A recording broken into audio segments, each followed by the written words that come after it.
नमस्कार मैत्रिणींनो, मी जयश्री होम किचनमध्ये तुमचं खूप खूप स्वागत आहे। आज आपण बघणार आहोत कुर्मापुरी। तर त्यासाठी लागणाऱ्या भाज्या बघूया। इथं मी बीन्स घेतलेले आहे, त्याला परसबी सुद्धा असं म्हणतात। सोबतच मी फ्लावर घेतलेली आहे, गाजर, बटाटे आणि थोडेसे वाटाणे। तर भाज्या तुम्ही तुमच्या आवडीनुसार घेऊ शकता। तर ह्या भाज्या आपल्याला स्वच्छ धुवून वाफवून घ्यायच्या आहेत। इथे मी एक पॅन घेतलेला आहे, त्यामध्ये आपल्याला थोडंसं चवीनुसार मीठ घालायचं आहे। त्याचबरोबर ह्या भाज्या घालायच्या आहेत, ज्या आपण स्वच्छ धुवून घेणार आहोत। तर भाज्या आपण छानपैकी वाफवून घेऊया। तुम्ही याऐवजी दुसऱ्या तुम्हाला आवडणाऱ्या भाज्या सुद्धा तुम्ही यामध्ये टाकू शकता, जसं की शिमला मिर्च वाफेपर्यंत। भाज्या छान वाफेपर्यंत आपण इथे 2 बारीक चॉप करून कांदे घेणार आहोत। परत एक टोमॅटो घेतले, ते सुद्धा आपण बारीक चॉप करून घेणार आहोत। तर छानपैकी आपल्या भाज्या सुद्धा वाफून झालेल्या आहेत। त्याचबरोबर इथे बारीक चॉप करून कांदा सुद्धा झालेला आहे आणि टोमॅटो सुद्धा बारीक चॉप करून झालेला आहे। तर आपण आता कुर्मा बनवायला सुरुवात करूया। तर पॅन मध्ये मी 2 चमचे तेल घातलेला आहे, त्याचबरोबर बटर सुद्धा घातलेला आहे। तर याबरोबर आपल्याला काही खडे मसाले घालायचे आहेत। तर इथे मी एक तेजपत्ता, दालचिनी, चक्री फूल, 2 लवंगा आणि एक वेलची घेतलेली आहे। सोबतच 1 चमचा जिरे आणि तेजपत्ता घेतलेला आहे। तर बटर आणि तेलामध्ये हे छान फ्राय करून घ्यायचं आहे। काही सेकंद हे फ्राय झाल्यानंतर यामध्ये आपल्याला बारीक चॉप केलेला कांदा घालायचा आहे।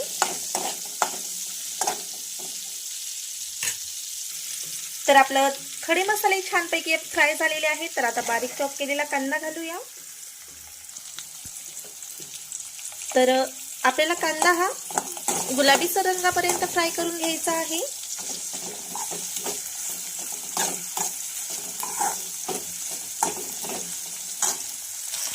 कांदा आपला छान गुलाबीसर रंगावर परतून झालेला आहे। तर यामध्ये मी आता ओलं खोबरं खिसून घातलेलं आहे।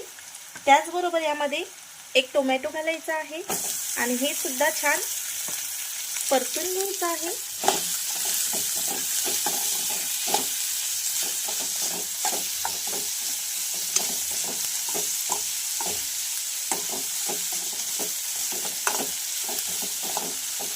आता यावर आपल्याला आलं लसूणची पेस्ट घालायची आहे।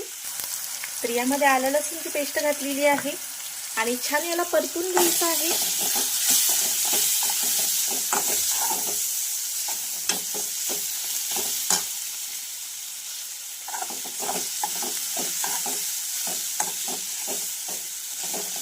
तर यावर आपल्याला मसाले घालायचे आहेत। तर यावर आपण सर्वप्रथम हळदी पावडर घालणार आहोत। तर मी अर्धा चमच हळदी पावडर घातलेली आहे। त्याचबरोबर 1 चमच मी धने पावडर घातलेली आहे आणि मिरची पावडर। तर मिरची पावडर तुमच्या आवडीनुसार घाला आणि गरम मसाला, चवीनुसार मीठ घालायचं आहे।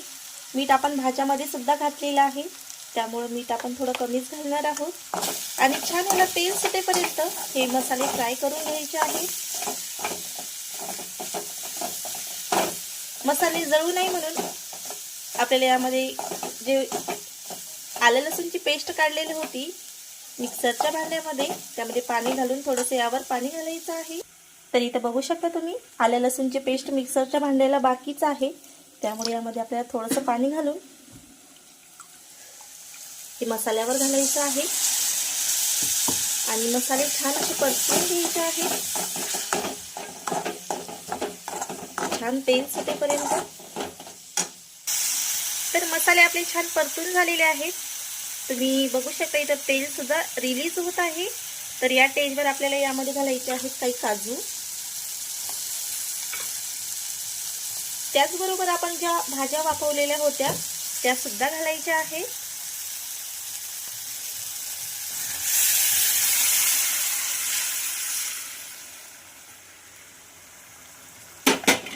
वाफवलेल्या भाज्या आणि त्यामधलं पाणी दोन्ही सुद्धा मी यामध्ये घातलेलं आहे आणि छान याला शिजू द्यायचं आहे। आता तर इथं बघू शकता तुम्ही आणि यावर आपल्याला आता भरपूर सारी कोथिंबीर घालायची आहे आणि मंद गॅसवर ही भाजी शिजून घ्यायची आहे।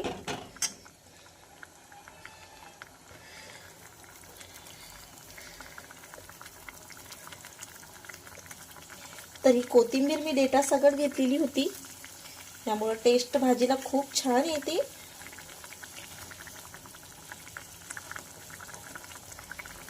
आणि याला मिक्स करून घ्यायचं आहे।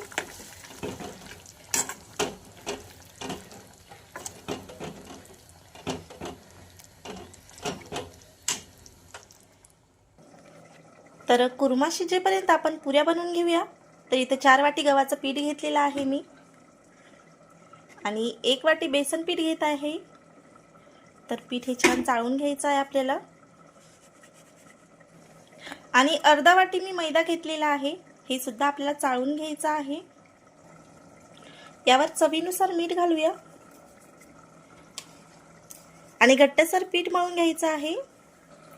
तर इथं बघू शकता तुम्ही छानपैकी आपलं पीठ सुद्धा मळून झालेलं आहे आणि इतपत मी घट्टसर मळलेला आहे।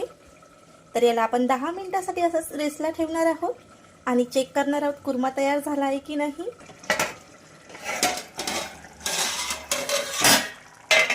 तर इथं बघू शकता आपला कुर्मा सुद्धा तयार झालेला आहे। मस्तपैकी भाज्या सुद्धा शिजलेल्या आहेत आणि कलर सुद्धा एकदम छान असा आलेला आहे। तर कुर्मा तयार झालेला आहे आपला।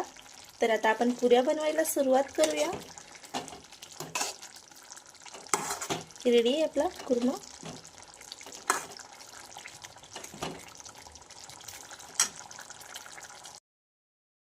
तर इथं आपली 10 मिनिटं झालेली आहेत। तर छानपैकी आपण पुऱ्या लाटून घेऊया। तर पुरी बनवण्यासाठी अशा पद्धतीने मी गोळे बनवून घेतलेले आहेत। तर आता छान अशा पुऱ्या लाटून घेऊया। तर छान अशा आपण पुऱ्या लाटून घेणार आहोत। तर आपलं तेल सुद्धा छान तापलेलं आहे आणि अशा पद्धतीने आपण आता पुऱ्या तळून घेऊया। छान अशा टम्म फुगतात ह्या पुऱ्या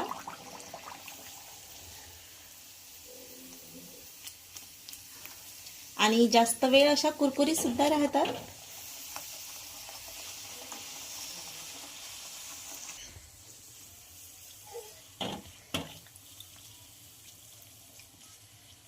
तर छान असं गोल्डन फ्राय करून घ्यायचे आहे। इथे बघू शकता तुम्ही पुरी एकदम आपली छान अशी फुललेली आहे।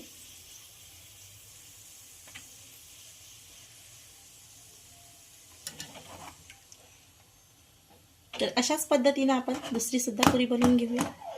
तर आता आपण दुसरी पुरी घालूया तेलामध्ये आणि छान अशी फ्राय करून घेणार आहोत। तर ह्या पुऱ्या छान अशा टम्म फुगतात आणि जास्त वेळ अशा फुगूनच राहतात। तर इथं बघू शकता तुम्ही अशी टम्म फुगलेली आहे। तर अशाच पद्धतीने आपण छान सर्व पुऱ्या बनवून घेऊया। थांब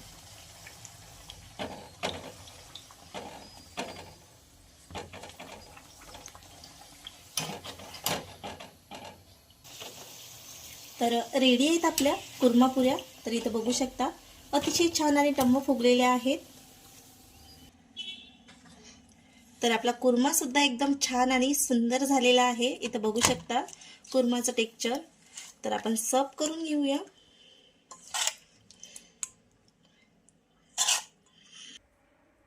तर रेडी आहेत आपल्या कुर्मा पुऱ्या। तर कशी वाटली मग तुम्हाला रेसिपी नक्की कमेंट करून सांगा।